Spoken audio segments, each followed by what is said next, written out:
Muito bem, sejam muito bem-vindos ao Talk sobre saúde mental, junto com a psicóloga Beatriz Veiga, que está aqui junto com a gente. Para quem não a conhece, como eu já falei, ela é psicóloga, né?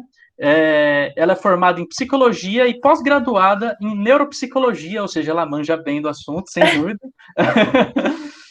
E nada melhor do que um talk sobre esse assunto, principalmente nesse momento que a gente está em Setembro Amarelo, né? É uma campanha importantíssima que, claro, a gente fala bastante em setembro, mas deve ser, sem dúvida, sempre ser aplicada durante o ano todo, durante todo o período. Porque não é só em setembro que a gente precisa ter saúde mental, né? Tudo bom, Beatriz? Como que você está? Olá, Guilherme, boa noite. Boa noite a todo o pessoal que está entrando. Estou vendo aqui todo mundo que está mandando boa noite, estou respondendo. Muito obrigada pela apresentação, tá? E estou bem e quero conversar muito com vocês sobre esse assunto. Primeiro porque eu sou psicóloga clínica já há 3 anos e desde quando eu saí ali da faculdade eu já trabalho com a clínica e aqui na clínica eu recebo muita demanda referente a isso. Segundo, que setembro é um mês que isso viraliza, começam a falar sobre saúde mental, mas saúde mental deve ser falado em todos os meses do ano, todos os dias do ano. Saúde mental é muito importante ser falado. E terceiro, porque o meu público-alvo é o jovem, é o adolescente, a galera universitária, então eu tenho muita coisa para falar com vocês. E principalmente no final eu tenho aqui algumas coisas também para mostrar para vocês que eu acho que é bem legal, bem interessante e eu vou adorar participar desse talk aqui com vocês, tá bom? Quero deixar aberto para vocês fazerem qualquer tipo de pergunta, porque eu curto esse negócio de conversar mesmo, tá, galera? Eu não gosto de ficar sozinha falando, pelo amor de Deus, não me deixem sozinha falando. Falar para você, que é universitário, às vezes, quem mais precisa de ajuda, né? A gente está constantemente sofrendo aqui, principalmente agora, né? Tudo dentro de casa não é uma coisa tão legal, né? Sim, sim, exatamente, Guilherme. E tem vários outros fatores que levam o universitário ao adoecimento, né? E Uhum. eu gostaria de trazer todos esses fatores para vocês, falar com vocês sobre isso, tirar dúvidas de vocês também, porque muita gente não sabe como agir diante de alguém que tem alguma questão com suicídio, né? Procura ajuda de um colega, um amigo ali, fala sobre isso, a pessoa não sabe como agir. Muitos tabus aí em volta disso também. Então, acho muito interessante conversarmos sobre. É importante conversarmos sobre o suicídio. Estamos falando de uma questão de saúde pública. Então, é muito importante conversar sobre o suicídio, falar sobre isso e quebrar esses tabus que estão aí ao redor, para justamente fazer com que essas pessoas se sintam à vontade de pedir ajuda e outras pessoas se sintam à vontade de ajudar também, saibam como ajudar. Por isso eu tô aqui para conversar com vocês hoje sobre isso. Vai ser um papo, uma conversa muito legal. Espero ajudar muito vocês aí. Perfeito, perfeito. Então, antes da gente puxar o nosso papo principal, só queria dizer para vocês que não conhecem muito bem o Kayak, segue a gente no nosso Instagram, @KaekGame. Segue a Beatriz também, que vai falar aqui com a gente, que vai ser um papo bem legal. Segue a gente no Facebook, no nosso canal do YouTube, se você quiser também. É tudo KaekWen. No Facebook está Centro Acadêmico, Engenharia Química, mas se você digitar KaekWen, você vai achar também. E é isso aí, vou passar a palavra para a Beatriz agora, e ela que manda. Tamo lá, vai lá, Beatriz, é com você. Muito obrigada, Guilherme. Bom, como o Guilherme me apresentou, sou psicóloga clínica já há 3 anos. Sou pós-graduada em neuropsicologia. Eu também, aqui na clínica, eu trabalho com questões de sexualidade e questões sobre o feminino. O feminismo também são assuntos que eu trabalho. E meu público-alvo aqui é o jovem, é o adolescente, essa galera universitária. Então, eu tenho bastante coisa para falar sobre esse assunto. E eu vou começar conversando com vocês sobre a questão do Setembro Amarelo. Eu vou trazer alguns dados para vocês inicialmente, para depois a gente se aprofundar nessa questão mais do jovem, né? E essa questão de Setembro Amarelo para o jovem universitário, ok? Quero deixar aberto novamente para vocês fazerem qualquer pergunta. Podem escrever no chat. Eu estava vendo que estava aparecendo aqui para mim o chat. Mas se alguém fizer alguma pergunta e não aparecer, não sei se o pessoal do CAEC vai conseguir ver, só me falar, tá? pode me interromper para falar, e no finalzinho também a gente vai abrir para conversar com a galera, tá bom? Mas podem ficar à vontade, que eu curto realmente essa conversa. Ah, eu vi que tá aparecendo aqui para mim, então podem ir mandando que eu vou conversando com vocês, tá bom? Vou começar falando primeiro, que é o Setembro Amarelo. Eu fiz um roteirinho aqui, mas eu sou péssima de seguir roteiro, então provavelmente eu vou sair totalmente do roteiro, mas é para trazer mais os assuntos principais. Então, vou começar falando o que é o Setembro Amarelo. Para quem não conhece, o Setembro Amarelo é o mês de prevenção ao suicídio. Dia 10 de setembro, especificamente, é o dia de prevenção ao suicídio, tá? E é um movimento mundial que conscientiza a população sobre a realidade do suicídio e mostra que existe prevenção para mais de 90% dos casos. Então, por isso, precisamos conversar sobre Setembro Amarelo, sobre suicídio, porque existe prevenção para mais de 90% dos casos, tá bom? Aqui, o porquê falar sobre suicídio, como eu estava conversando com o Guilherme, né? O suicídio é o segundo principal causa de morte entre pessoas de 15 a 29 anos de idade. De acordo com a Organização Mundial de Saúde, mais de 800 mil pessoas se suicidam a cada ano. É um número muito, muito alarmante. Então, a gente precisa falar sobre suicídio porque estamos falando sobre saúde pública. E precisa ser falado justamente por ser considerado ainda um tabu. E as pessoas saberem que podem procurar por ajuda, as pessoas também saberem como ajudar pessoas que estão prestes a cometer um suicídio. E através do diálogo, podemos acolher a pessoa que está em situação de risco, conscientizar essas pessoas também que não sabem como que acontece a questão da própria angústia para a pessoa que está nessa situação de risco, né? E legitimar a dor do outro. Gente, eu acho essa uma questão, um ponto muito importante que a gente precisa falar sobre a legitimação da dor do outro. A gente escuta várias frases, né? Como, por exemplo, quem quer se matar não fala, ou é só frescura, não vai acontecer. Por que que você quer se matar? Você tem a vida perfeita. São falas que a gente escuta com frequência, né? Lê com frequência também nas redes sociais, e que isso deslegitima a dor do outro. Galera, se a dor não é nossa, a gente não pode colocar ali se realmente está doendo ou não. A gente não pode colocar uma intensidade de dor quando a dor não diz respeito a nós. Então a gente precisa aprender a legitimar a dor do outro, independente de que dor for essa, tá? Pode ser algo que está doendo para o outro, jamais doeria para mim, mas aquilo ali dói, machuca e leva a pessoa, às vezes, a cometer suicídio por conta daquela situação. Então, a gente precisa aprender a legitimar a dor do outro. Quem quer se matar, fala sim. Quem quer se matar, mostra. Quem quer se matar, conversa, procura ajuda. Se matar, às vezes, é uma das últimas opções que a pessoa realmente tem ali, tá bom? Não é frescura, por isso a gente precisa ter até um mês inteiro para falar sobre isso, mas como eu disse, é uma questão que a gente precisa falar durante o ano todo. Então, não é frescura realmente, e não tem um porquê exatamente. Então, não tem como a gente mensurar. Ah, a pessoa que sofre disso realmente pode se matar, mas as pessoas que sofrem daquilo não tem um porquê se matar. Não é dessa forma que a gente mensura aí a dor do outro, tá bom? Então, vamos só realmente aceitar a dor do outro, acolher a dor do outro, né? Vamos falar o porquê amarelo? Porque eu acho muito interessante. Várias pessoas me perguntam, né? O porquê o amarelo, essa cor para setembro. Tem duas questões aqui que eu pesquisei até e vim trazer para vocês. A primeira é uma história um pouco trágica. Em 1994, um jovem americano de 17 anos, chamado Mike M., tirou a própria vida dirigindo um carro amarelo. No funeral dele, a família e os amigos começaram a entregar fitinhas amarelas com alguns dizeres para as pessoas que estavam em sofrimento, o mesmo sofrimento de Mike, né? Isso acabou viralizando e se espalhando pelo mundo. Essa é uma das primeiras coisas que aparece quando a gente pesquisa o porquê do Setembro Amarelo. A outra questão é sobre a cor amarela que foi escolhida, é por conta do sinal de trânsito, que a cor amarela adverte, né, como atenção ali, chamar atenção e tudo mais.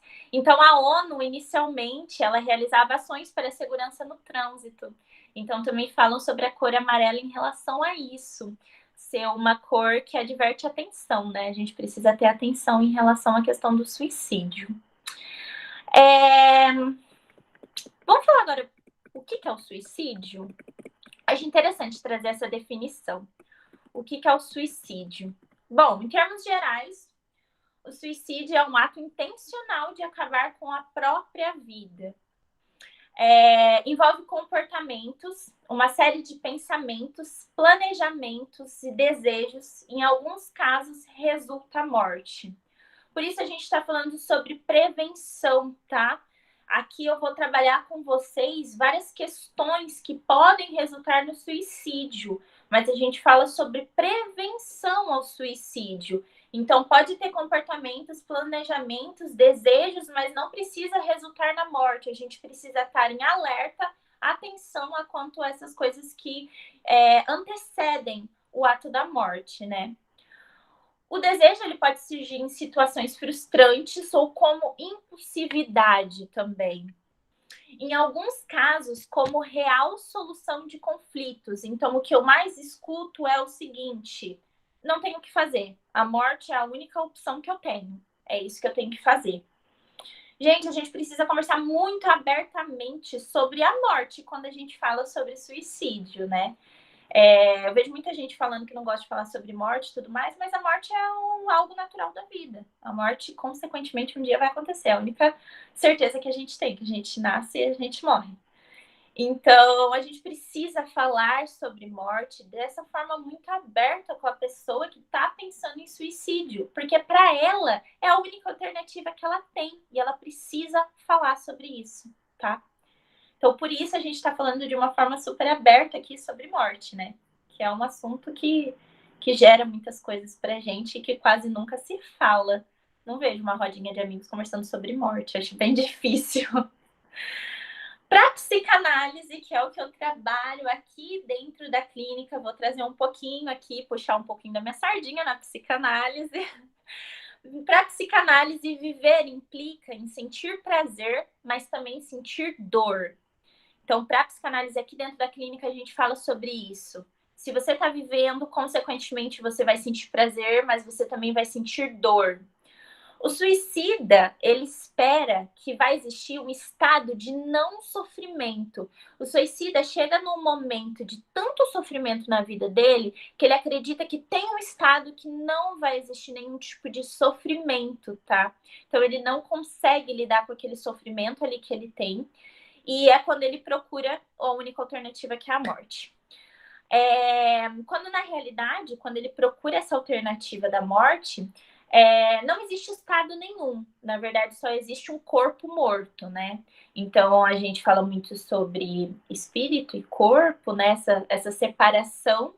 Para o suicida, tem uma lógica muito comum aí nisso, de que eu consigo acabar com o sofrimento ao mesmo tempo que eu consigo acabar ali com a minha alma, com o meu espírito também, né? Mas, no final das contas, acaba existindo somente um corpo morto. Para ele faz muito sentido essa ideia. E também para ele se torna a única alternativa. Por isso a gente precisa ter muita atenção, tá? Agora a gente entra na questão do suicídio entre universitários. Quero trazer um dado muito importante aqui. O suicídio entre os universitários entra como segunda maior causa de mortes. Vocês têm noção disso? O quanto é comum o suicídio entre universitários? É muito, muito o número. E tem alguns fatores de atenção aos universitários. E aqui eu gostaria de conversar com vocês sobre esses fatores de atenção. E até se vocês quiserem já começar a conversar comigo também, galera, Gente, eu não gosto de conversar sozinha. Eu gosto, por isso eu gostava da época que as palestras, os talks, era tudo presencial. A gente tem que Sinto saudade também, sinto muito saudade. Ai, muita saudade. A gente tem que se acostumar com essa ideia aqui nova, mas na época que era presencial era uma delícia. A única delícia de agora é que eu tô de chinelo. Mas na época que era presencial era bem mais gostoso. Espero que vocês estejam confortáveis aí também e conversem aqui comigo, tá? Porque agora a gente vai entrar na questão com os universitários.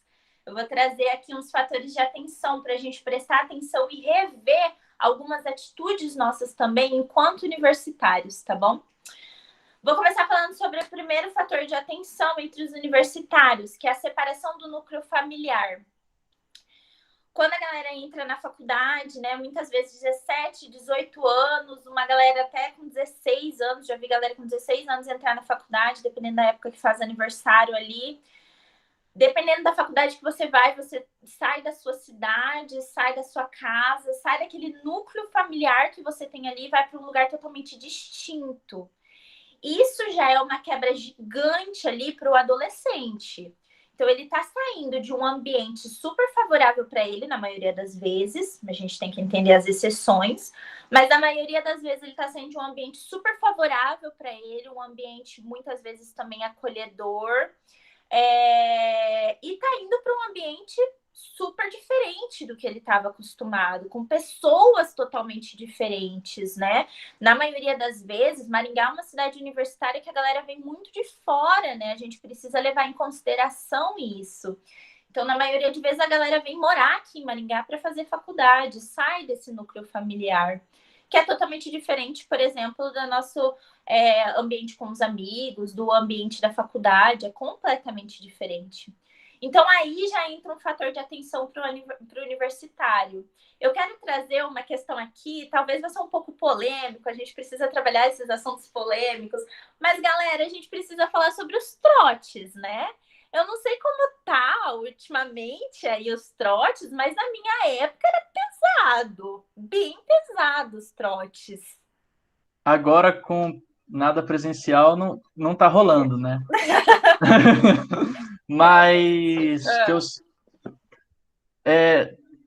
não sei se é falta de educação minha perguntar isso, mas a sua época era que ano? Falta de educação. Gente, tenho 25 anos, então, assim, minha época era 2000 e... Que ano que eu... Gente, eu sou de humanas, eu não sou de matemática. Não, é por causa que tem aquela lei agora que não permite muito Exatamente. pesados, né? Sim, sim, sim. Eu me lembro que quando eu entrei na faculdade, os trotes não eram tão pesados assim, por conta da faculdade que eu participei, né? Que eu era universitária, mas outros tipos de faculdade tinham uns trotes meio assim, clandestino e tal, né? Faziam festa e daí realizavam os trotes e tudo mais. Era bem pesado. Então, 2017, 2015 ali, né? Era bem pesado os trotes. Agora com a pandemia, obviamente, não está acontecendo, mas a gente precisa tomar atenção aí como isso vai voltar a acontecer. Eu vi até alguém aqui comentando maionese na orelha, né? Então, sim, gente. A questão dos trotes, a gente precisa falar um pouco sobre isso, porque vocês imaginam, um adolescente sai ali desse núcleo familiar, vem para a faculdade, muitas vezes, e aqui eu vou trazer uma questão particular, né? Eu saí de uma cidade super pequena, vim para Maringá, que era gigante, e fui para trote achando que ia ser uma coisa super amigável. Achando que eu ia conhecer a galera, conhecer a faculdade e tudo mais. Então, tem muita gente realmente que vem para o trote, vem da cidade pequena, não sabe como isso acontece e acaba se assustando ali com aquele início, aquele trote, aquela galera que tá no pique já e tudo mais. E daí, gente, beleza, é uma passagem, né? Precisa acontecer essa passagem, a gente precisa interagir.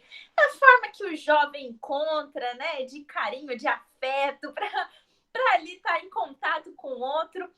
Mas a gente não pode esquecer que existe uma linha tênue aí entre humilhar e constranger pessoas, né?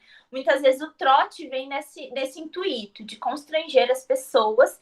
E eu presenciei muitos trotes onde quem não queria participar realmente era isolado ali de alguma forma, né? Não conseguia se enturmar tão facilmente com a galera. Então a gente precisa falar sobre esses rituais de passagem, que muita galera vem mesmo para outras cidades maiores, não entendem nada sobre isso, não conhecem nada sobre isso, e é algo traumatizante para o jovem. dependendo do que acontece ali, né? Tem uns que pegam mais no pé de outros também, a gente conhece. Então, a gente tem que rever essa forma de recepcionar os calouros. Claro, precisa ter passagem, precisa ter festa, precisa ter a questão do próprio calouro, veterano, mas a gente precisa entender esse limite aí, né, de como recepcionar esses calouros de uma forma que não precisa humilhar, não precisa constranger, não precisa tornar essa vivência uma vivência traumática, já que já estamos saindo de um ambiente que era mais favorável para essa pessoa, né? Sem contar também na questão de quando eu entro na faculdade, tô sozinha, tô sem ninguém. Ah, alguém comentou aqui, mas eu perdi o comentário. O último que teve de engenharia química foi bem de boa aqui. A galera tá falando que foi bem de boa. Que bom, gente. Acho que tem cursos que é um pouco mais pesado também. Já percebi isso. Tem cursos que é um pouco mais pesados, trotes. Outra coisa que a gente tem que levar em consideração também é essa questão da galera ir para a faculdade, não conhecer ninguém, né? Então, essa interação com o outro também tem que ser bem levada em consideração ali naquele início. Tem uma galera que consegue interagir mais, tem uma galera que consegue interagir menos, tudo mais. Eu acho que até uma grande ajuda aí dos veteranos é justamente enturmar, né, esses calouros que estão entrando aí na faculdade. A gente está vindo de uma pandemia, então aí ficou 1 ano e meio, já estamos em pandemia, eu perco a noção do tempo na pandemia. A gente está vindo de uma pandemia, 1 ano e meio, quase 2 anos aí, a galera que entrou como calouro vai começar a ir para a faculdade agora, ano que vem, provavelmente. Então a gente tem que levar em consideração isso também, ambiente diferente e tudo mais. Então a gente precisa rever algumas questões aí nossas, de atitudes nossas com esses calouros novinhos. Mas pode ser que alguém tenha ficado não consegui ver. Gente, onde eu consigo ver o chat por falar nisso? Alguém sabe me falar? Tem um botãozinho ali do lado. Eu posso ler para você se você quiser. Ai, pode ser, Guilherme, muito melhor, porque eu já tenho medo Tá. de ficar ruim e eu ficar lendo aqui. O William falou assim: pode ser que alguém tenha ficado incomodado ou com vergonha de rejeitar o trote. Eu acho que é isso o maior problema que ele falou. Sim, exatamente. A galera tem muita vergonha de rejeitar, porque ali naquele início a gente está realmente, né, conhecendo as pessoas e fica uma situação meio chata a gente rejeitar isso, né? Enfim, é uma forma da gente enturmar. Pode falar, Guilherme. Desculpe interromper, Beatriz. É só um comentário meu. Para quem quiser fazer alguma pergunta por voz, pode fazer também. Contanto que levanta a mãozinha, igual eu levanto aqui, ó. Desse jeito. Aí fica numa filinha, aí no momento apropriado você mesmo chama, Beatriz, quando você quiser responder a pergunta, Ai, beleza? sim, tem uma. Gente, eu sou péssima na tecnologia, tá? Tem uma mãozinha aqui, né? Eu vi que acho que a Heloísa estava falando. Isso. Ah, Isso. tá bom. Aí eu posso chamar a Heloísa e ela abrir o microfone. Ótimo, ótimo. Tipo, Beleza, esse é o exemplo, exatamente. Beleza? sou péssima na tecnologia, vocês já Não, viram. mas a gente dá um jeito, a gente vai pegando um jeito, é isso aí. Beleza? Eu conheço gente que foi zero excluído.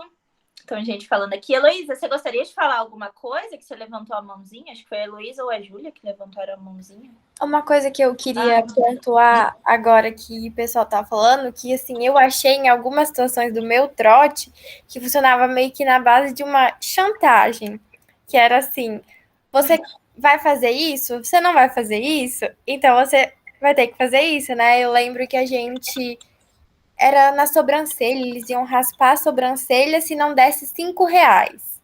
Ou seja, é meio que você dá uma mão, mas dá outra. Sempre tem, assim, duas coisas juntas. Ou você faz isso ou você faz isso, né? E eu acho que talvez isso que acaba pessoas, assim, ficam mais incomodadas e sofrem mais com isso.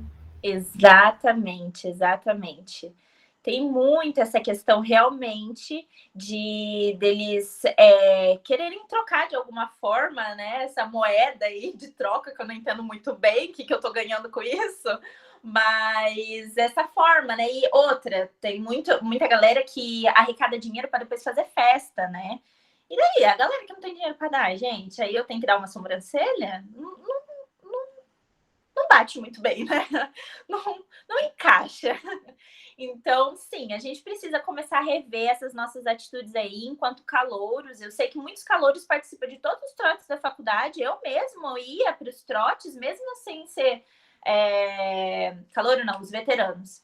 Eu sei que muito veterano participa dos trotes, né? Vai em todos os trotes. Eu mesmo, quanto veterano, ia em vários trotes e tudo mais, e era dessa forma. Concordo com a Ana. Acho que se a pessoa... Ai, consegui abrir, gente, o chat. Acho que se a pessoa não quer e vai contra a vontade, não fica legal para ninguém. Realmente, não fica, gente. É uma coisa um pouco complicada que acontece ali. E tem muita gente que tem vergonha de dizer não, tá? Principalmente, imagina, gente, uma pessoa que chegou lá do interiorzão e tudo mais, bicho do mato, igual eu era, falar um não pra galera que já tava totalmente enturmada, sabe? É uma situação um pouco chata. Então, acho que falta um pouco de feeling também da galera que tá praticando o trote, entendeu? De perceber até onde as pessoas estão confortáveis. Eu sou bicho do mato e nem fui. Aí, viu? Essa aqui foi inteligente, acabou nem indo. Eu não sabia nem onde eu estava me enfiando, então foi um pouco complicado. Eu vou pular para o próximo fator, para a gente começar a conversar sobre ele também, que eu acho um fator muito importante, que é o aumento das responsabilidades, que causam uma instabilidade emocional, física, causando ansiedade, medo, angústia. Então, assim, gente, faculdade, às vezes uma casa, né? Dividir casa com alguém, ir até a faculdade, os professores que jogam a matéria e, tipo assim, você se vira, meu amor, né? Não é igual na escola, que os professores estão ali mais no nosso pé e tudo mais. Então, realmente é uma mudança muito drástica ali no seu estilo de vida. E com isso vem muitas responsabilidades para esse jovem, né? Às vezes a responsabilidade de ter uma casa, a responsabilidade de ter que lidar com uma cidade diferente, ou a própria responsabilidade só da faculdade, né? Que a gente fala só, mas não é só. Quem é aluno universitário sabe que é uma responsabilidade muito grande. Então, realmente, essa responsabilidade que vem, são muitas responsabilidades ao mesmo tempo que vem para o jovem. Alguns jovens não conseguem lidar com essas responsabilidades, né? Outros lidam de formas completamente diferentes. E, enfim, a gente vai levando ali da forma que dá, mas muitos jovens acabam causando ansiedade, essas responsabilidades, medo, angústia, né? Por conta de muita coisa nova, um ambiente totalmente diferente. Outra questão também é a própria depressão, né? Quando a pessoa já vem com histórico de depressão. Alguma das questões mencionadas anteriormente também pode causar um histórico de depressão ou algum outro tipo de transtorno psiquiátrico, tá? Então, quando a pessoa já vem com histórico de transtorno psiquiátrico, depressão, então isso também pode ser um fator muito determinante ali para a pessoa que decide por um suicídio, né? O uso de medicações psiquiátricas também e a responsabilidade com essas medicações. Porque a gente tem que entender um contexto, né, gente? Muitas vezes antes a gente estava ali na casa dos nossos pais, então às vezes a gente muda de cidade, a gente precisa da responsabilidade de lidar com aquela medicação, que às vezes tem hora marcada para tomar aquela medicação. Muitas vezes não pode ser misturado com bebida alcoólica. Então, você imagina para o jovem que está ali, iniciando aquela vida universitária, quer curtir, quer ir para festa, já ter que lidar com uma responsabilidade de cuidar dos seus próprios medicamentos, cuidar da sua própria saúde mental ali, a própria saúde física também, né? Então, isso são casos de pessoas que já vêm com histórico de transtorno, algum tipo de transtorno psiquiátrico, né? Mas isso é muita responsabilidade para um jovem, né? É algo muito diferente para esse jovem. Então, também pode ser um fator, tá? Aí a gente entra numa questão muito importante, que é o uso de drogas lícitas ou o próprio álcool. Quero abrir um parênteses bem grandão aqui para falar com vocês sobre isso. A gente sabe que a faculdade é uma porta gigante para essas questões, né?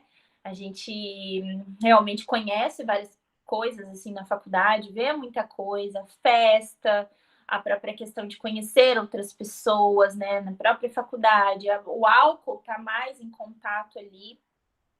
Então, eu gostaria de trazer um pouquinho como funciona esse mecanismo, esse pensamento da pessoa que usa drogas ilícitas ou o próprio álcool em relação à depressão, por exemplo, ou algum tipo de angústia, né?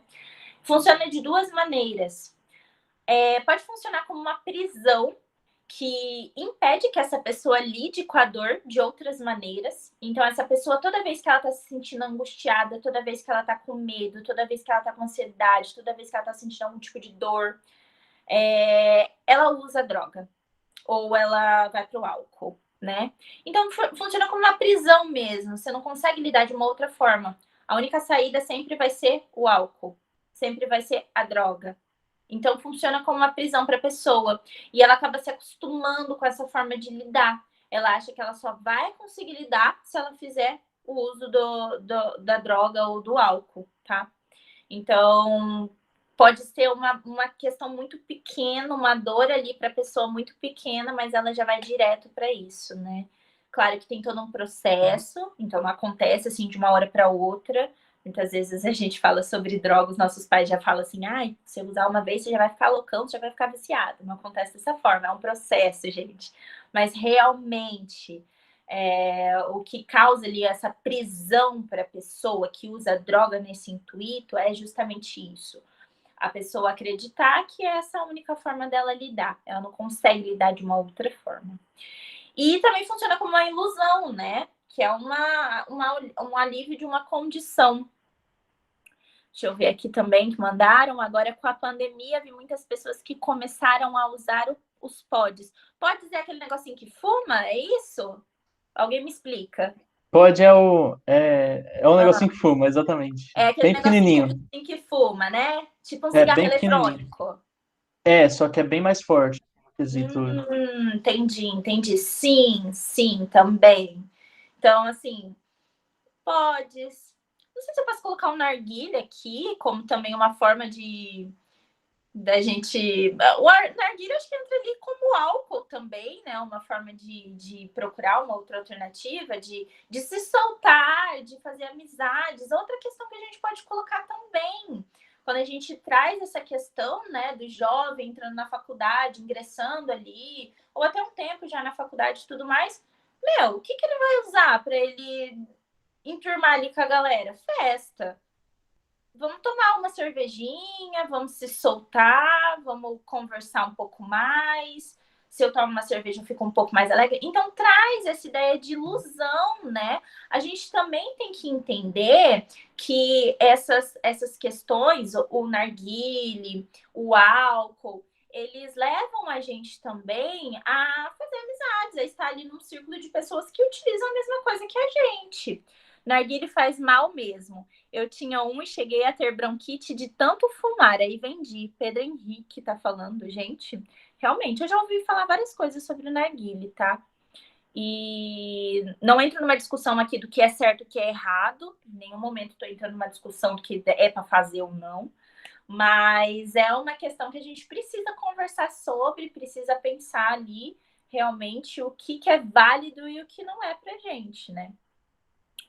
Então, essa questão da própria droga, ela serve como uma ilusão, sim. O álcool serve como uma ilusão, sim, para alívio de alguma condição. E essas condições podem ser uma depressão, um transtorno bipolar, pode ser uma ansiedade, uma esquizofrenia. Então, a pessoa sair daquilo ali, ela conseguir fugir daquilo ali de certa forma. Da mesma forma, assim como na parte do suicídio, né, que a pessoa está tentando se livrar da dor, ali com a droga ela também está tentando se livrar da dor. Então a gente pode trazer ali a gente pode pensar um pouco sobre o suicídio e, por exemplo, uma overdose, né? O quanto isso talvez está interligado uma coisa à outra. O quanto a pessoa desejava uma morte dentro de uma overdose. Será que a pessoa realmente estava ali consciente de algo? Será que a pessoa estava realmente desejando se livrar de alguma dor, né?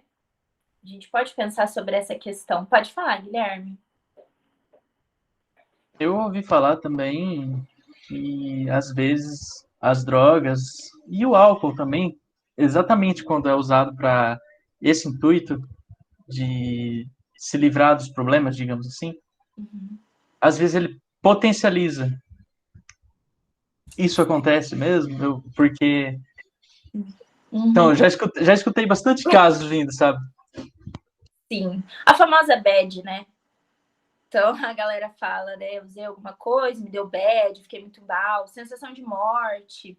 Isso é porque, realmente, é para a gente entender que essa questão de usar a droga, usar o álcool é muito ilusória. Em algum momento, a realidade vem e bate a porta. Então, a dor da pessoa, a angústia da pessoa não some. Então, dependendo da droga que você usar ali, potencializa, sabe? Então, não significa que a droga que eu tô usando vai sumir com aquilo ali. Não, gente. Vai potencializar aquilo ali. Dependendo do que eu senti, dependendo do momento que eu tô, dependendo da situação que tá acontecendo ali. Você acha que porque eu usei uma droga, eu vou simplesmente esquecer tudo que tá acontecendo, vou para outro mundo, vou parar em Nárnia? Não acontece dessa forma. Então a galera fala, né, a famosa bad que dá, a sensação de morte que dá. E aí a gente começa a pensar, né, o quanto isso está ligado às vezes com o próprio suicídio. Uma forma realmente da pessoa procurar por isso, né? Porque caramba, dá uma sensação de morte. A pessoa já tá ali pensando nisso, já tá ali preparada para isso, sabe? Então, realmente, é uma questão muito ilusória. A droga não tira dor, a droga não tira frustração. A situação tá ali ainda, a questão tá ali ainda. A questão é a pessoa. Droga não vai tirar isso de dentro da pessoa, né? Então, realmente, é muito verdade essa questão de que muitas vezes potencializa, principalmente dependendo das drogas, tá? E os ativos dela realmente potencializa, Guilherme. Mais alguma dúvida sobre isso? Senão eu vou pular pro próximo. Já, deixa eu baixar um pouquinho aqui meu ar, que tá calor. Bom, se alguém tiver dúvida, pode ir perguntando, tá? Vou pular pro próximo ponto aqui, que é a descoberta sobre a sexualidade. Que daí tá aqui dentro da clínica, que eu trabalho muito. Tanto o uso de drogas ilícitas ou álcool e a descoberta sobre a sexualidade são pontos muito que eu trabalho aqui na clínica, tá? A gente tem que entender que o jovem ali, ele está no momento de descoberta. E assim, não só o jovem, aqui na clínica a gente entende que o momento de descoberta é durante toda a nossa vida. Durante toda a nossa vida a gente pode estar se descobrindo aí. Eu posso ser uma coisa hoje e querer ser uma coisa amanhã, outra coisa amanhã. Então, a gente destina esse momento de descoberta só para o jovem, porque a gente acha que só o jovem tem esse direito à descoberta, mas não é bem assim.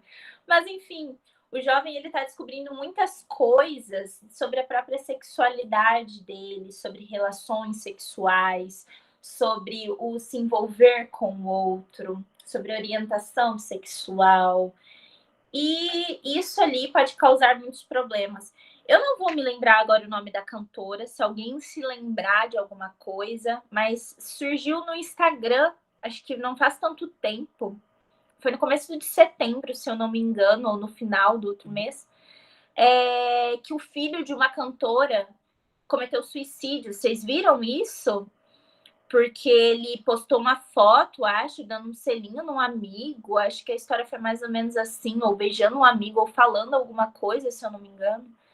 E a galera do Instagram caiu matando em cima, porque a mãe dele é uma cantora, e começaram a falar muita coisa, os próprios amigos começaram a falar muita coisa, e o menino cometeu suicídio. Era bem novinho o menino, adolescente ali.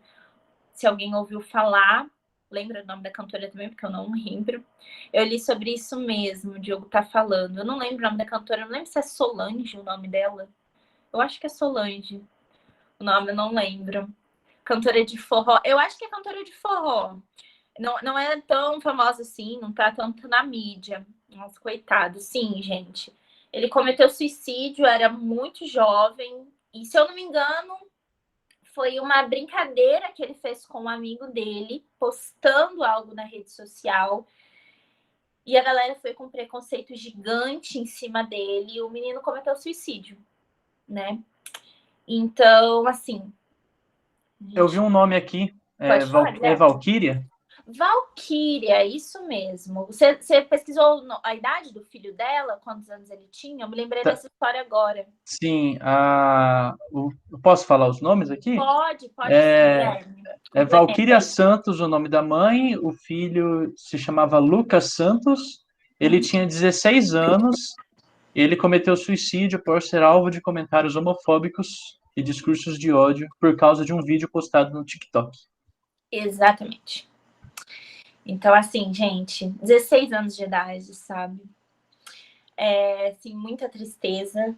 E o quanto ali, né, a rede social, aqui eu trago também a rede social, acho muito importante a gente trazer essa questão da rede social. O quanto a rede social hoje é uma ferramenta importante para a gente, mas é muito tóxica, né? Todo mundo se sente no direito de palpitar sobre a vida do outro.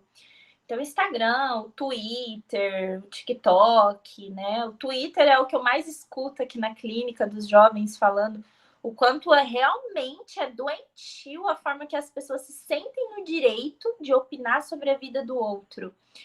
E colocar esses discursos de ódio em relação a qualquer tipo de situação que vê e que não o agrada, né? A rede social nos deu não.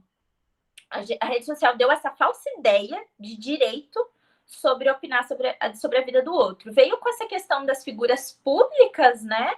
Então, todo mundo se pauta nessa ideia de que é figura pública, então eu posso opinar sobre a vida dessa figura pública, e se estendeu para todo mundo que usa uma rede social e publica qualquer coisa e alguém não gosta. Por a gente estar ali, atrás de uma tela de um computador, de um celular, se torna um pouco mais fácil, né? Antes não era dessa forma que acontecia, mas se torna um pouco mais fácil. E outra questão que a gente tem que levar em consideração é o público, o que isso atinge. Então, por exemplo, nesse caso, eu vi que começou com um comentário, de repente outro começou a comentar a mesma coisa, de repente mais um, outro. Então, assim, esse movimento em massa, né? De várias pessoas comentando sobre a mesma coisa e destilando ódio a uma outra pessoa, destilando preconceito a uma outra pessoa. E o que isso pode causar para essa outra pessoa, né? Então, a grande questão ali do bullying na internet é essa questão desse movimento em massa mesmo, de quantas pessoas podem atingir e como isso pode ser muito prejudicial para a pessoa que está lendo, tá? Essa questão sobre a descoberta da sexualidade, eu trabalho muito a questão familiar aqui dentro, muito a questão dos próprios amigos, estar rodeado de pessoas realmente que vão te apoiar em relação a isso.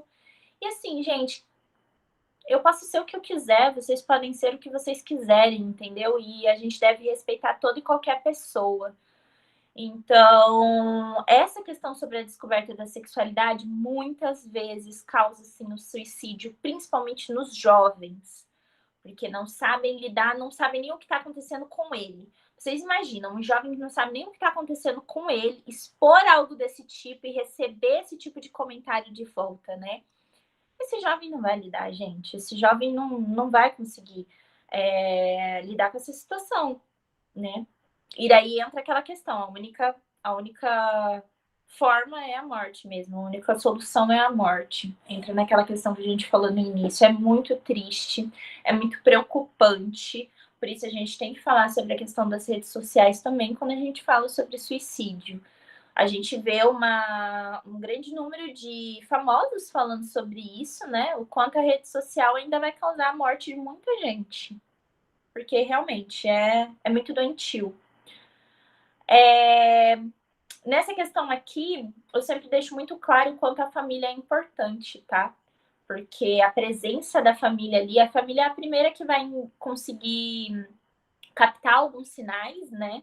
E a presença da família. Claro que tem amigos que às vezes estão mais presentes do que a nossa família, significam mais do que a nossa família, então entra aí também esses amigos. Mas é muito importante aqui toda essa rede de apoio que a pessoa pode ter, tá bom? Então, essa questão de descoberta sobre a sexualidade é muito importante. Por último, eu queria falar sobre a saúde mental na pandemia, né? Que virou a nossa cabeça, fritou nossos neurônios aí na pandemia. Que foi uma loucura, né, galera? Como eu tô falando, não existe. Maria falou que não existe saúde mental na pandemia. Concordo que muitas vezes não existe. E daí é muito interessante pensar sobre isso. O que é a saúde mental? Gente, saúde mental não é ser namastê, tá? Saúde mental não é ser zen o tempo todo. Saúde mental entra naquela questão lá de você saber lidar tanto com a dor, o sofrimento e também com o lado bom, né? As glórias, o gozo da vida, é a gente saber lidar com tudo isso. Isso é saúde mental. Então, saúde mental não é estar pleno o tempo todo. E, obviamente, que na pandemia isso não foi muito possível, né, galera? Tem mais um comentário. Tive uma mudança de rotina muito intensa no começo da pandemia. Sim, essa mudança de rotina, de começo de pandemia, foi algo assim que disparado aqui dentro da clínica. Foi um assunto muito comentado. Porque assim, gente, vamos pegar o contexto total. A mudança de primeiro, o caos que foi de início, né? Então, uma doença começou lá fora, todo mundo achou que não ia chegar no Brasil, porque somos os alecrim dourado, não chega aqui, né? E daí a doença de repente chega e começa a se espalhar, um desgoverno que assim não cuidou, não ajudou, não deu amparo, né? E por muito tempo, a galera, quando a doença chegou, a galera ainda estava aí na rua, aglomeração, então se espalhou muito facilmente. Pareceu o apocalipse. Sim, os filmes de zumbi. E logo em seguida, nem parecia real. Realmente, não parecia real, gente. Parecia coisa de filme mesmo. Quando começou a acontecer lá fora, eu lembro quando começou a acontecer na Itália, aquelas mortes, muitas mortes, né? Muito noticiário falando sobre muita morte. Foi realmente algo muito assustador, assim, pra gente. E aí entra essa questão também do bombardeio de informação que foi. Gente, se vocês lembram, na época, o bombardeio de informação que foi, todo jornal falava disso, todo lugar falava disso. Então, assim, chegou uma hora que ter saúde mental era não ler informações, era não ver tanta coisa, né? Tem mais um comentário pessoal pensando que a quarentena ia ser 40 dias. Não, isso é o que realmente pegou aí para toda a galera, né? O pessoal achando que a quarentena ia ser 40 dias, a gente tá em 1 ano e meio, né? Em quarentena. O outro escreveu Diogo Kring. Que é isso, Diogo? Me explica o que é. Crying, chorando. Tá! Viu, gente? Eu não. Ai, gente, eu não sei esses termos dos jovens de hoje. Eu me acho tão jovem às vezes, mas tem tanta gente, tantas vezes que eu não me acho, mas tanto jovem. Sim, um choro atrás do outro, desespero. 15 dias, 40 dias, 3 meses, 1 ano. Gente, foi exatamente. Estamos aqui com quase 2 anos. Exatamente isso. Então, vocês imaginam o desespero que foi 40 dias, de repente 2 anos de pandemia, né? E as mudanças que houveram no meio de tudo isso. Porque teve muitas mudanças, né, no meio de tudo isso. E a maior mudança, com certeza, foi aí no âmbito acadêmico. Uma das maiores mudanças que teve. Então, as aulas EAD, né? A nova forma de avaliação. Então, uma das grandes questões que eu escutei aqui dentro foi essas formas de avaliação, que daí os professores achavam que por vocês estarem pesquisando muito, né, ter o conteúdo ali, então eles começaram a pegar um pouco mais pesado, passar um pouco mais de conteúdo. E a gente tem que levar em consideração, gente, que os professores também tiveram que se adaptar totalmente a esse novo estilo, né? Então, assim, eles também não tinham uma noção do que fazer, como fazer, né? Como passar para vocês essas formas de avaliação. Então, isso também foi uma adaptação para eles. Não tem quem culpar aí, né? Mas foi um caos. Foi um verdadeiro caos. Porque primeiro a gente ficou achando ali que ia ser um início, 40 dias, então ninguém estava preocupado. De repente começou a passar, e até hoje não volta. E até onde eu sei, a UEI não está com previsão de volta para esse ano, né? Alguém pode me informar? Não tá? Não tá mesmo. Só para Uhum. semestre que vem, que tá planejando algumas coisas assim, mas, sabe, nada confirmado. Sim, sim. Então, aí, mais um final de ano aí, né? Aulas EAD e tudo mais. E essa nova forma de vida, realmente. E aí a gente tem que colocar várias questões aí no meio. Primeiro, gente, a pressão que foi esse isolamento social. Então, assim, a forma que a gente tinha para se interagir ali com o outro, estar com o outro, acabou, né? Tudo bem, tinha as festas clandestinas e tudo mais, a galera que se reunia nas casas e tudo mais. Mas, assim, muita galera ficou em isolamento. Então, isso realmente causa um sofrimento psíquico muito grande no ser humano, porque o ser humano é social. O ser humano interage, o ser humano conversa, o ser humano tem que estar ali em grupo, sabe? E isso causou um sofrimento psíquico muito grande. Outra, as aulas EAD. Ninguém sabe como faz, ninguém sabe como é. Ninguém a rotina, né? Eu acredito que a rotina é algo muito importante ali para o estudante. A rotina que se quebrou totalmente. As aulas que às vezes eram gravadas, às vezes eram ao vivo, né? Essa incerteza do que vai acontecer, quando vai voltar, se vai voltar, vai ter vacina. Então, olha quantas coisas foram juntando, né? E que foram causando emoções aí em todo mundo, sentimentos adversos, e a gente foi tendo que lidar, está tendo que lidar até hoje. Algumas faculdades estão voltando, né, no sistema híbrido e tudo mais, mas realmente a UEM eu estou escutando muito essa questão de que a maioria dos cursos não vão voltar ainda esse ano e estão estudando uma possibilidade de voltar ano que vem. Então, aí a gente precisa ainda continuar lidando com essa questão de saúde mental na pandemia. E a gente precisa entender, gente, saúde mental não é tá tudo bem o tempo todo. É realmente dar a surtadinha, que a gente vai dar uma surtadinha às vezes, procurar ajuda profissional, procurar ajuda de um amigo, um colega. Se tiver verba para voltar, sim, William, estou escutando também essa história por aqui, de que também, né, a UEM tá com essa questão da verba, né, do governo e tudo mais, então tem mais essa questão. Então eu imagino como está sendo para vocês pensarem sobre isso, estarem no meio de tudo isso, né, no meio de uma pandemia, como está sendo. O curso do meu amigo da área de saúde voltou híbrido em algumas matérias. Sim, Guilherme, vários cursos da área de saúde estão voltando de forma híbrida, principalmente os últimos anos, né, que tem muito estágio. Então, eu sei que alguns cursos realmente estão voltando de forma híbrida na UEM, mas normalmente é os cursos da área da saúde. Mas a gente não sabe ainda como que vai ser. Então, eu imagino que para vocês está sendo algo muito sofrido aí esse momento, né? De mudanças, mudança de rotina, mudança de hábitos, isolamento, não ter contato com os colegas, né? Não saber como está sendo essa vivência fora ali da sala de aula. Muita gente também não se adapta ao ensino EAD, né? Muita gente precisava estar ali dentro da sala de aula. E natural, porque cada um tem a sua forma de entender o conteúdo, absorver o conteúdo. Então, muita gente não se adaptou ao ensino EAD e está tendo ainda que permanecer no ensino EAD com várias incertezas. Saúde mental é isso, gente. É a gente ter todas essas questões, falar sobre todas essas questões, procurar ajuda quando for possível, procurar amigos, familiares, quando precisarmos conversar sobre essas questões, porque a gente precisa lidar. A gente precisa lidar tanto com as coisas boas quanto com as coisas ruins que vão acontecer.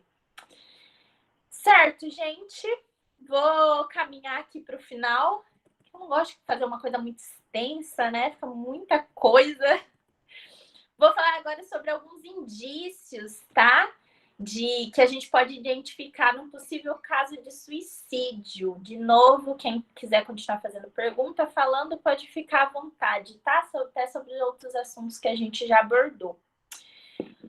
Alguns indícios, então, para a gente identificar possíveis casos de suicídio. Então, num amigo, num colega, num familiar, a gente pode identificar caso de suicídio com algumas questões aqui.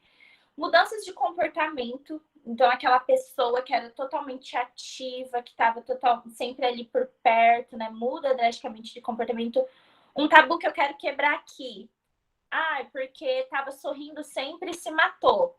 Gente, o depressivo sorri, tá? Sorrir é um ato involuntário. Então, o depressivo, ele sorri, ele brinca, ele fala, não significa que ele não é depressivo. Não significa que ele não pensa em suicídio, tá? Então, quando a gente fala de mudanças de comportamento, não é uma mudança de comportamento só para essa questão depressiva. Mudanças de comportamento drásticas. Ou fica muito agitado, fica muito ansioso, tá? Percebe que não tá dormindo, percebe que tá com muito medo de alguma coisa, muito receio. São esses tipos de mudança de comportamento. Então, não esperem somente uma mudança de comportamento por uma questão depressiva. O isolamento. Então, a gente está no isolamento que foi realmente colocado aqui pra gente, mas normalmente a gente vê isso também em casos de suicídio. A pessoa que se isola muito, começa a ficar muito sozinha, muito quieta e realmente não tem essa interação com o outro. Falta de planos para o futuro também entra aí. Então, aquela pessoa que não tem plano nenhum para o futuro, não pensa no que pode fazer depois da faculdade, ou até no final de semana, sempre não sei, não tô bem, né? Então, aqui de novo, o suicida fala, tá? Ele demonstra. Depoimentos também, aqui entra a fala sobre o desejo de morrer em tom de despedida, inclusive nas redes sociais. A rede social entra aqui num ponto muito importante também. Normalmente, os jovens, eles vão para a rede social, né? Falar ali, não aguento mais. Às vezes falam sobre o próprio suicídio em si, tá difícil aqui para mim. Preferia morrer, preferia não estar aqui, preferia sumir. Então, são frases muito frequentes aí. Então, prestar atenção em pessoas próximas ou pessoas que vocês possam ajudar, né?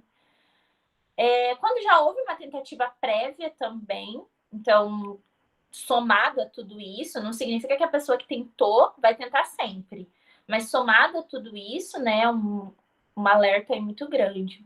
Sofrimento psíquico e dificuldades em lidar com problemas. Então, quando você já percebe que a pessoa vem de vários sofrimentos psíquicos e dificuldades de lidar com vários tipos de problema, né?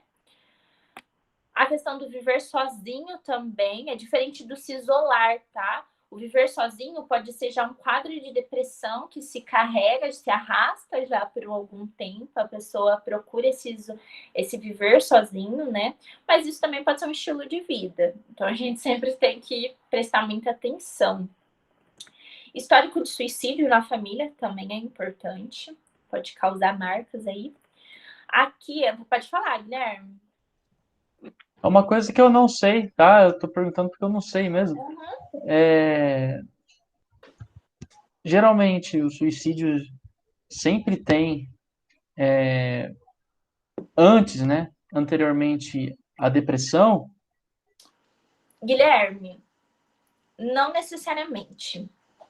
Nem todo mundo que comete o suicídio é diagnosticado com depressão, tá? Às vezes porque não houve tempo, às vezes porque não procurou ajuda antes e tudo mais, então não tem esse histórico, ou às vezes porque não é proveniente de depressão, tá bom? Então, por exemplo, vamos trazer esse caso mesmo do filho da cantora.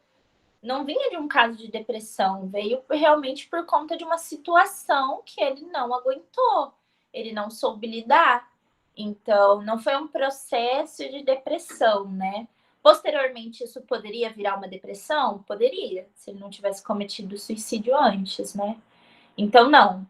Às vezes, o suicídio pode estar ligado até com outras questões psíquicas, tá? Então, aí um transtorno borderline, uma bipolaridade, então, uma ansiedade generalizada, não necessariamente a depressão. Então, pode ter outros transtornos psíquicos aí também, tá? Responde sua pergunta, Guilherme? Outra questão aqui são relacionamentos afetivos disfuncionais. Então, entra o relacionamento tóxico ou relacionamento abusivo, né? Que a gente vê muito por aí. Aquela amiga ou aquele amigo que tá no relacionamento tóxico, um relacionamento abusivo, e isso vai se arrastando e a pessoa entra numa dependência emocional. E muitas vezes a forma de sair disso aí é o suicídio, ou até quando o parceiro, né, fala que vai terminar o relacionamento, né? Então a pessoa comete o suicídio porque não consegue se ver sem a outra pessoa. Então, entre esses relacionamentos afetivos disfuncionais também. A própria sensação de abandono, que também pode acontecer para a pessoa que comete suicídio, perdas econômicas e de status sociais. Então, essa questão de perdas econômicas e de status sociais é algo um pouco mais, não é muito recorrente, mas também pode acontecer. Então, perdas drásticas aí. Alguém fez aqui correção. Ele já fazia acompanhamento psicológico por não estar bem, mas em notícia não tem diagnóstico, só diz que o ocorrido pode ter feito um quadro se agravar. Ótimo, Thiago, que legal essa informação. Então, ele já fazia acompanhamento psicológico, então ele não estava bem. Então, é exatamente isso. Nem sempre tem um diagnóstico de depressão por trás, tá? Outra coisa que a gente tem que levar em consideração é que todo mundo que faz um acompanhamento psicológico não necessariamente tem diagnósticos fechados. Então, não significa que a pessoa que faz acompanhamento psicológico tem depressão ou tem alguma outra questão psíquica, tá? Então, realmente, ele poderia estar fazendo acompanhamento psicológico por algum sofrimento, mas não necessariamente que virou uma questão psíquica. Não sabemos se ele fizesse algum tipo se ele tivesse algum tipo de diagnóstico, esse diagnóstico seria de depressão, tá? Mas em muitos casos, uma situação ali isolada, claro que a pessoa já vem de um histórico, né? Mas uma situação ali isolada pode causar, sim, o suicídio, tá? Então, violência no contexto familiar e agressão sexual também. Então, abuso aqui entra, tá? Muitas mulheres cometem suicídio depois de serem abusadas, estupradas. Então, também é uma questão muito importante. E vulnerabilidade social, por último. Essas são alguns dos indícios que a gente pode observar e que pode indicar um possível caso de suicídio. E daí, o que a gente faz? Que tipo de ajuda a gente pode dar? Tá, vi um amigo meu que tá realmente ali com uma mudança drástica de humor, tá se isolando, não tem nenhuma expectativa ali de futuro, ou uma amiga minha que sofreu algum tipo de abuso, ou vi alguma coisa no Instagram falando sobre não aguento mais minha vida. O que eu posso fazer? Gente, se tornou meio viral aí essa questão de abrir, né, as redes sociais, principalmente em setembro, para conversas. Então a galera tá toda colocando ali, olha, meu chat está aberto para quem quiser conversar, para quem quiser me procurar, eu ajudo. A primeira coisa que eu digo, não abram o chat de vocês, não abram as redes sociais de vocês para esse tipo de demanda. Por quê? Gente, é uma demanda complicada para a gente trabalhar aqui dentro de clínica. É uma demanda complicada para nós, psicólogos, porque aqui eu sou psicóloga, mas tem uma pessoa aqui por trás, né?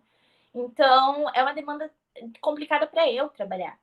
Imagina para alguém que não é alguém capacitado, que não tem toda essa questão de estudo mesmo por trás do suicídio, né?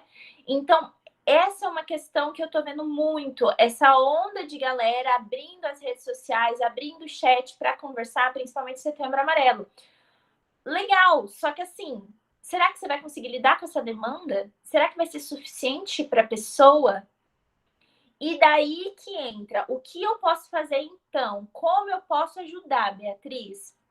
Gente, a primeira coisa, se a pessoa te procurou, se alguém veio falar alguma coisa, se você identificou, acolhe. Acolhe essa dor, conversa com essa pessoa, o diálogo é a melhor coisa. Conversa dessa forma que a gente está conversando aqui, ó, abertamente. Fala sobre morte, fala sobre suicídio, escute a pessoa, não deixe nada entre linhas ali, né? Não deixe nada que a pessoa acredite que não possa falar com você. Esses tabus realmente, né? Não posso falar sobre morte, não posso falar sobre suicídio. A pessoa precisa falar. Então, isso é acolher a pessoa, eu escutar essa pessoa, eu tá ali, ó, tô aqui, e validar essa dor. Então, assim, não é a pessoa começar a falar com vocês e vocês falarem, mas isso aí não é dor, amigo. Ó, colega, vai tomar uma que ajuda, melhora, né? Você tá precisando de uma festa. Então, não é assim, né? Muita gente vai aí por esse lado, realmente invalida essa dor e piora esse quadro. Piora a situação para essa pessoa. O acolhimento é validar a dor dessa pessoa, te entendo, tô aqui, tô te escutando, e daí logo em seguida procurar por ajuda profissional. Esse é o tipo de ajuda que vocês podem dar para as pessoas que estão nessas situações. Ou quem estiver nessa situação, procurar alguém que tenha confiança para conversar sobre isso, ou procurar por ajuda. Que tipos de ajuda? Ajudas profissionais, tá? Vocês podem auxiliar as pessoas a procurar ajuda profissional e acompanhamento profissional. Eu vou falar aqui sobre o CVV. Deixa eu ver, tem uma pergunta aqui. Quando você acha que seria necessário partir de um tratamento com um psicólogo para um psiquiatra? Nossa, pergunta muito interessante, gente. Psicólogos não indicam medicações, tá? Então, nós não prescrevemos nenhum tipo de medicação e seria necessário partir de um psicólogo para um psiquiatra quando é necessário o uso de medicações. Então, em algum tipo de transtorno, tá?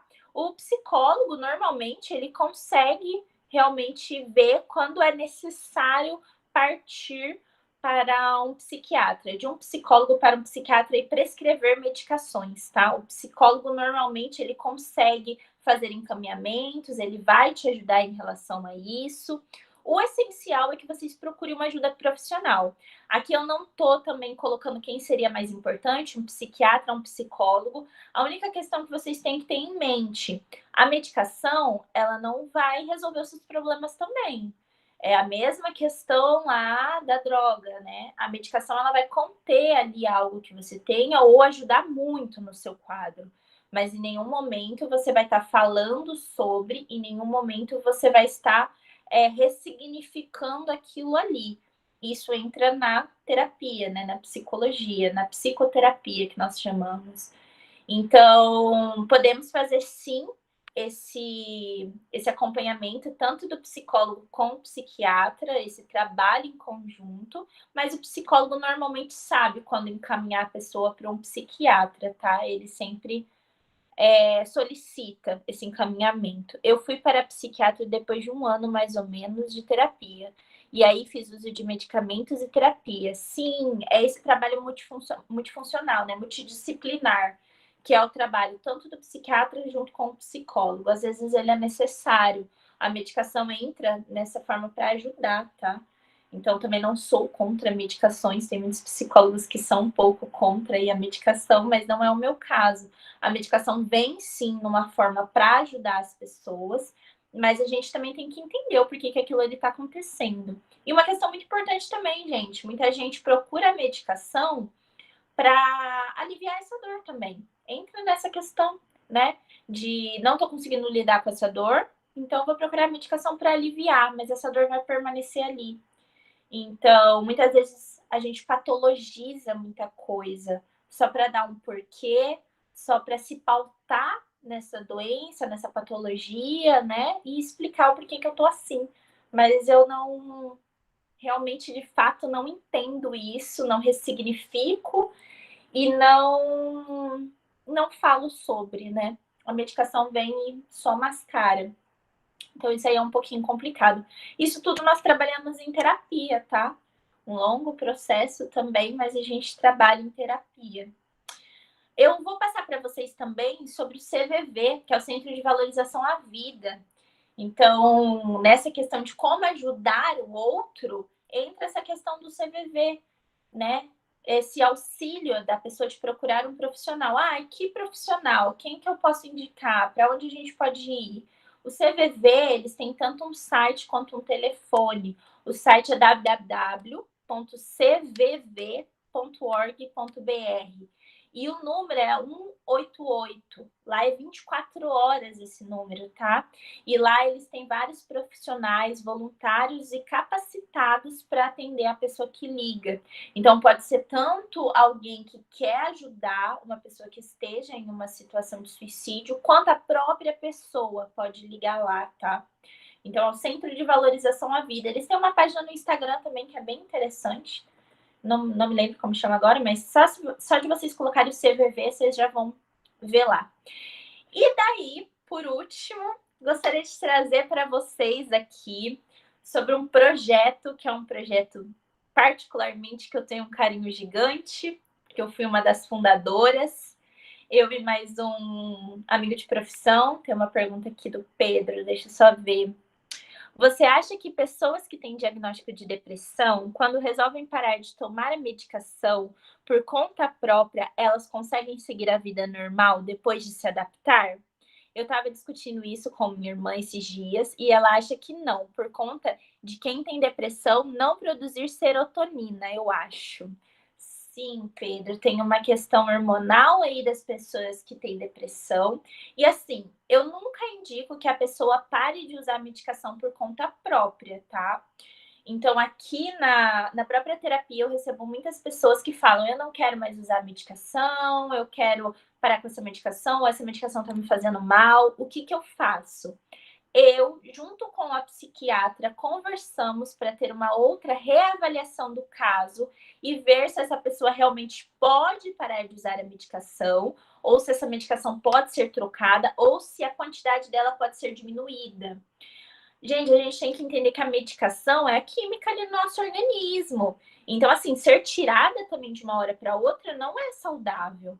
Então, toda vez aqui na clínica, a gente faz esse acompanhamento para a pessoa tirar a medicação. Tiago falou mais alguma coisa. Por experiência própria, fale com o seu médico antes. Já fiz e não recomendo, não. Olha lá, o Tiago falando. Exatamente, gente. Vocês têm que procurar o médico de vocês, o psiquiatra, quem está acompanhando vocês para tirar essa medicação. É um processo também para tirar essa medicação. Não é de uma hora para outra que essa medicação será tirada, tá bom? E nem é saudável para a pessoa. Então, é todo um processo. Normalmente, a pessoa, quando tira a medicação, ela precisa vir mais vezes na terapia. Então, 2 vezes na semana, por exemplo, que era 1 vez na semana, se torna 2. Porque precisa ter todo esse acompanhamento. Não é algo, não é milagre, né? Não é algo que simplesmente soluciona ali seus problemas. Então, por isso, a gente tem que ter muita consciência quando a gente começa a fazer uso de uma medicação e quando a gente para também. Eu não aconselho ninguém parar de tomar medicação por conta própria, tá? Em questão à depressão, o Pedro falou, entendi. Que bom, Pedro. Em questão à depressão, realmente tem uma produção menor, né, de alguns hormônios ali no corpo, no organismo, porém, existe tratamento, tá, gente? Tanto com a medicação quanto com a própria terapia. Também aqui tem casos de pessoas que iniciaram com a medicação e hoje elas não fazem uso de nenhum outro tipo de medicação. Então, isso realmente pode acontecer.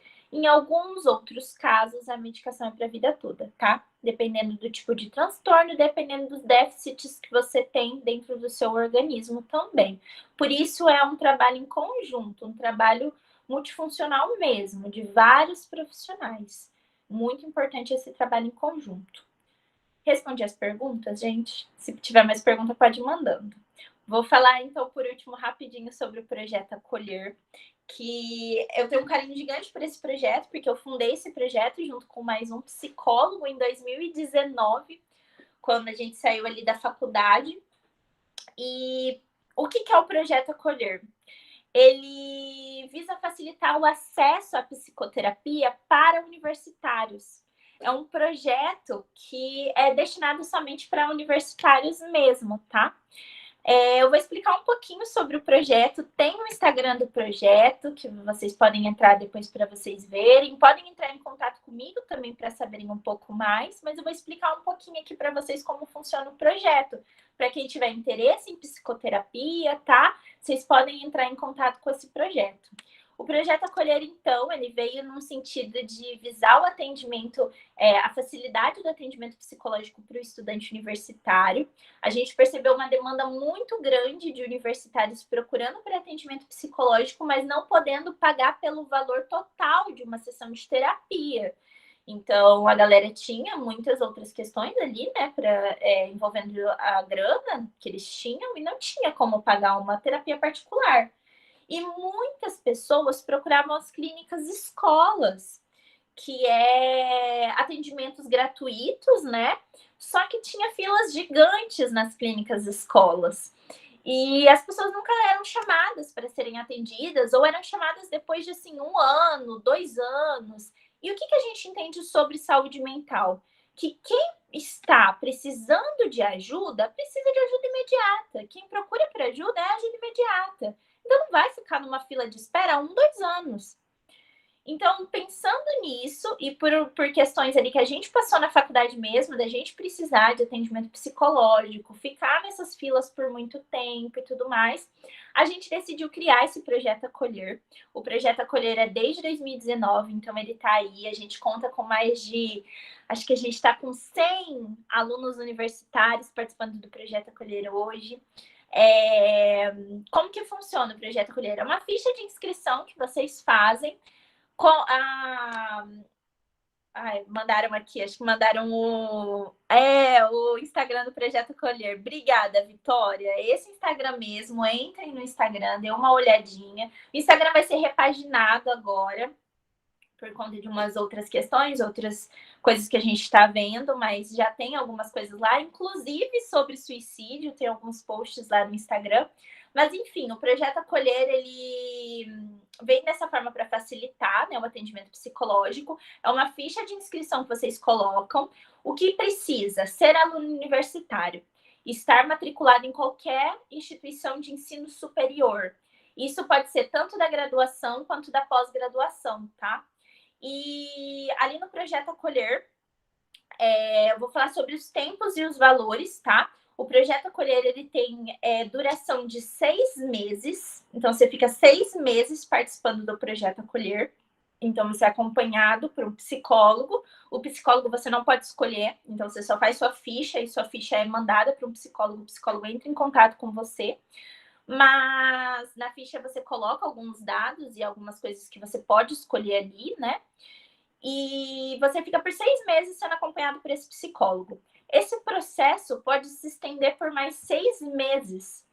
Então, você conversando ali com o seu psicólogo, ele vendo a sua demanda, a sua necessidade e suas condições financeiras também, ele pode estender esse projeto por mais 6 meses, tá, gente? Então, aí pensa, 1 ano podendo participar desse projeto.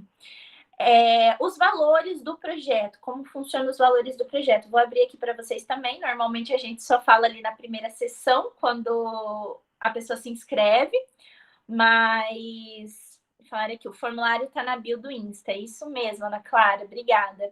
O formulário está lá na bio do Insta, só entrar que tem o formulário de inscrição. E sobre os valores. Os valores, então, hoje do projeto, a gente fez ali uma pesquisa de campo, né, para a gente saber quais são os valores mínimos que as pessoas podem... O valor máximo, desculpa, que as pessoas podem pagar ali nas sessões de psicoterapia. Hoje, as sessões de psicoterapia estão em torno de 130, 140, 150. Algumas sessões de terapia chega até R$200 a hora da terapia, né? O Projeto Acolher está no valor de R$60 a sessão, tá? E também podendo ser sessões semanais ou quinzenais. Então, vocês podem ali, dependendo da conversa que você tiver com o psicólogo, vocês podem acordar com ele. É bem flexível essa questão.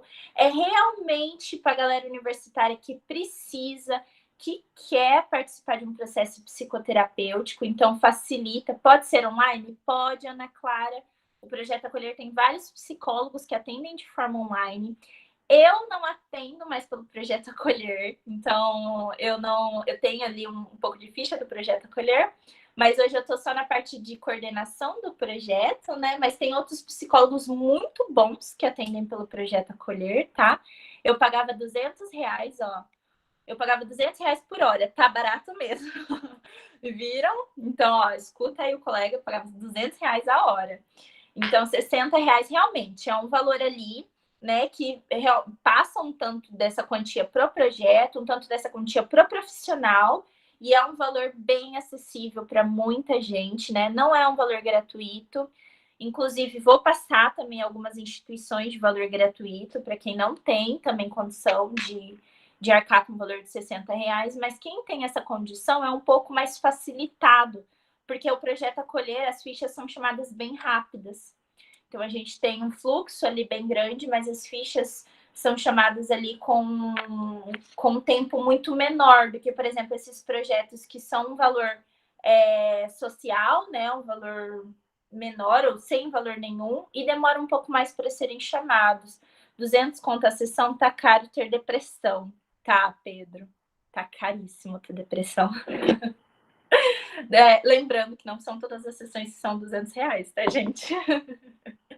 Tem uma... Assim, aí eu falo pela minha abordagem, né? Na minha abordagem, normalmente eu chamo a galera aqui, a gente conversa sobre valores, então não é um valor totalmente fechado. E a gente tem que entender, gente, que a psicologia, ela é social, né? A gente tem que levar em conta essa questão social da psicologia. Não é todo mundo que vai poder pagar um valor de R$200. E aí? O pessoal que não tem condição de pagar o valor de R$200 não pode participar de um processo psicoterapêutico, né? Então, realmente, a gente precisa ter um olhar muito social dentro da psicologia.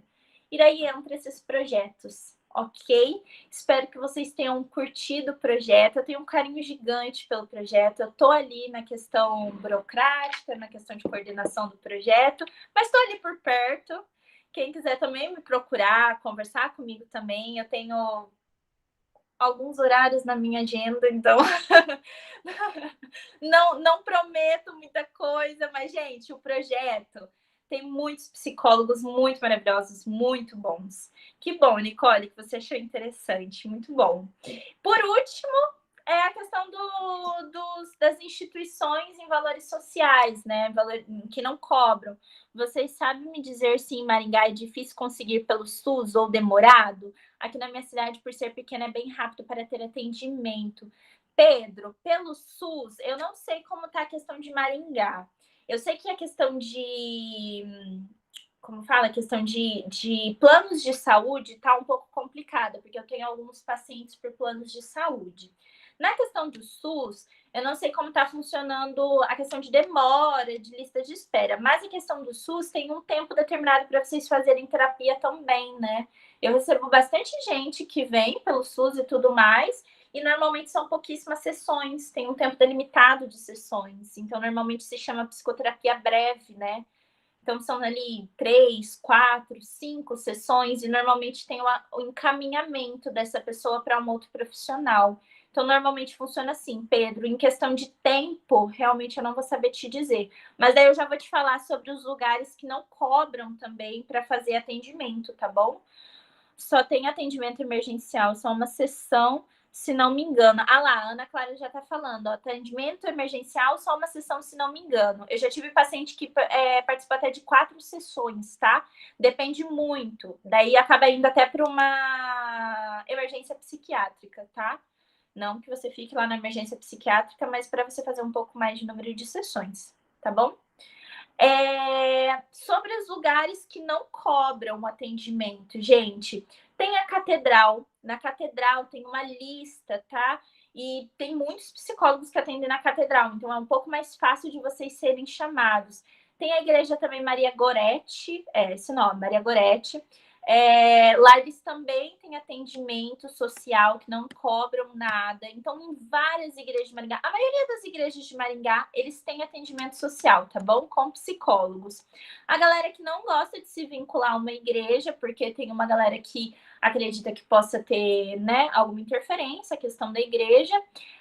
Tem também as clínicas escolas. O que são as clínicas escolas? Dentro das faculdades, quem atende são os alunos de último ano, porém, eles são supervisionados por professores, tá? Então, não é o aluno que atende ali por conta própria, sem ninguém por trás. Então, eles são supervisionados por professores. Tem a própria UEM. A UEM eu não sei como está funcionando, tá, gente? Pelo que eu estava sabendo, tinha voltado às aulas de psicologia do último ano, mas eu não sei se eles abriram a lista para novos pacientes, tá?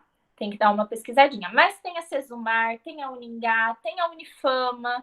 Então, todas essas faculdades aí, dê uma ligadinha, perguntem sobre lista de espera, de clínicas, escolas, atendimento psicológico que eles encaminham você.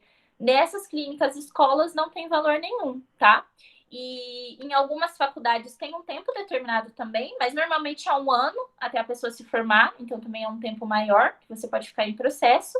E tem algumas faculdades que não tem tempo determinado, então você pode ficar ali por anos. A única questão é que você vai trocando de psicólogo, né? Aí vocês têm que ver como é a questão de vocês em relação a isso. Mas 1 ano já é um tempo bom ali para você trabalhar, principalmente questões emergentes, tá, gente? Bom, é isso. Alguém gostaria de fazer mais alguma pergunta? Deixa eu ver aqui. A Ana Clara falou: acho que na UEM abriu, mas já tá cheia. A UEM normalmente é a que mais lota e a lista de espera é gigante, gente, da UEM, realmente. Mas sempre abre lá da UEM. E eu sei que o pessoal de psicologia de último ano voltou mesmo por conta desses estágios, tá? Que eles precisam fazer em clínica. Mas é isso, gente. Alguém tem alguma dúvida? Gostaria de perguntar alguma coisa? Aí, ó, mandaram alguma coisa sobre o plantão de psi da UEM. Verdade, ó, o Insta da UEM. Ótimo. Mais alguma dúvida de alguém? Gostaria de falar alguma coisa? Se não, a gente pode encerrar a palestra, a conversa.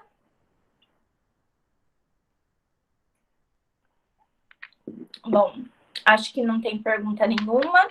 Eu vou deixar aberto o meu Instagram, tá bom? Foi muito bom, Ana Clara. Muito obrigada, viu? Amei também estar aqui com vocês, conversando com vocês. Muito obrigada por vocês não me deixarem falando totalmente sozinha. Acho que ficou bem explicado. Muito obrigada, Diogo. Muito obrigada pela conversa, Beatriz. Foi ótimo. Então, beleza. Bastante. Que bom, gente. Que bom que vocês gostaram. Muito obrigada por terem me convidado, tá bom? Fiquei muito feliz de vocês terem me convidado e eu poder conversar com vocês. Vou deixar o meu Instagram aberto lá, quem quiser me mandar algum tipo de mensagem, tanto para saber sobre o projeto, como também para saber sobre alguma coisa, mais alguma dúvida que tenha ficado, tá? Queira conversar de alguma forma ali, vou deixar aberto, tá? E muito obrigada pelo carinho de vocês, pela conversa. Eu gostei muito de participar. A gente que agradece, Beatriz. É muito bom sempre ter gente assim para conversar com a gente. Para conversar conosco, né? Com bastante gente assim, divulgar essa informação, divulgar esse conhecimento, a gente fica muito agradecido. Que bom, então, obrigado de novo para você, obrigado para todo mundo que veio e participou aqui junto com a gente, comentou e perguntou também. Se vocês quiserem, se tiverem interesse, sigam a gente nas nossas redes sociais, que eu já falei aqui. Sigam também a Beatriz, né, que participou aqui com a gente. E é isso aí. Muito obrigado por todo mundo que assistiu e tchau, tchau. A presença de vocês está sendo contada pelo Meet, decidi falar. Então não tem formulário de presença dessa vez, tá? Vai ser tudo pelo Meet, então aqui não tem problema. Beleza? Então, obrigado. É isso, gente. Muito obrigada. Boa noite, tá? Tchau.